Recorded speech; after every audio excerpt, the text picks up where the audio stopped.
আমি একটা রাজ্যের রেভিনিউ পাই, সেখান থেকে সেন্ট্রাল গভর্নমেন্ট টাকা দেয় না। কোত্থেকে চালাবো জানি না, 3 বছর ধরে ফেস করছি।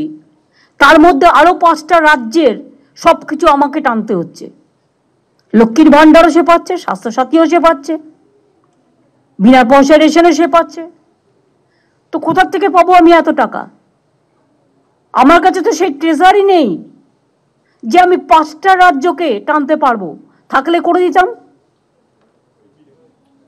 কেন্দ্রীয় সরকার তো আমাদের হাতে নেই, তারা তো আমাদেরই টাকা দেয় না।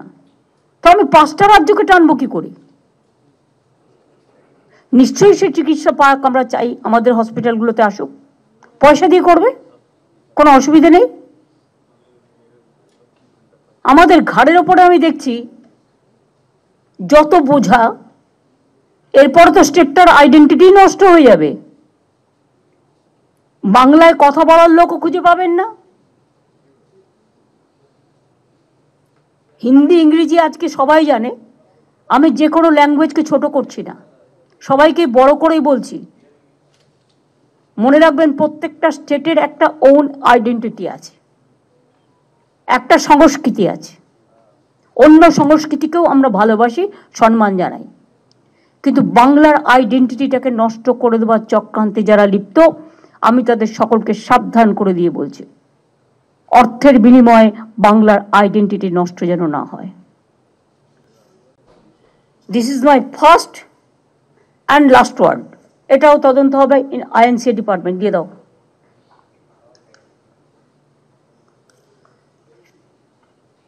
আমার যা বলার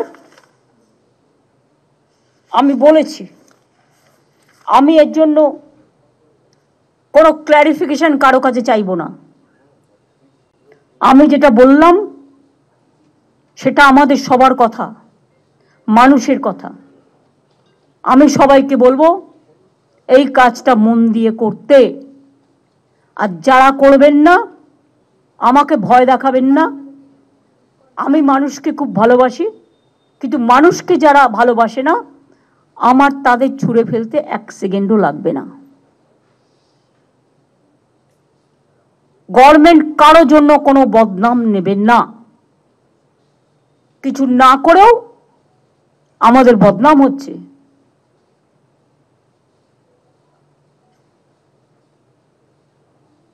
বাংলার আইডেন্টিটিটাকে বিক্রি করে দেওয়া হচ্ছে টাকার বিনিময়ে। এটা যেন না হয়। আশা করি আমার কথা সবাই শুনেছেন, জেলাগুলো মন দিয়ে শুনেছেন, মিউনিসিপ্যালিটিগুলোও শুনেছেন। শুধু একটা ওয়ে আউট বের করো, যেখানে কাউন্সিলর নেই সেই কাজটা কি করে করবে। আর এসডিও যেখানে দায়িত্ব দিয়েছে, কেন তিনি কাজ করছেন না, শোকজ করবে।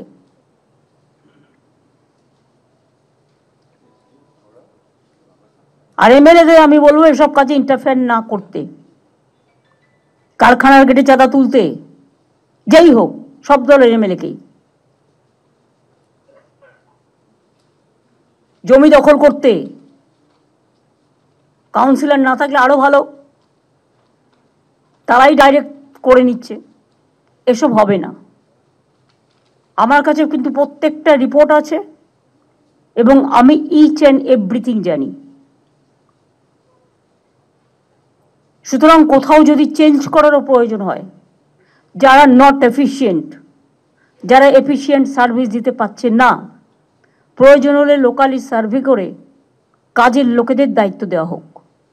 সেক্ষেত্রে আমাকে রিপোর্ট আমি চাই না, আমার লিস্ট চাই।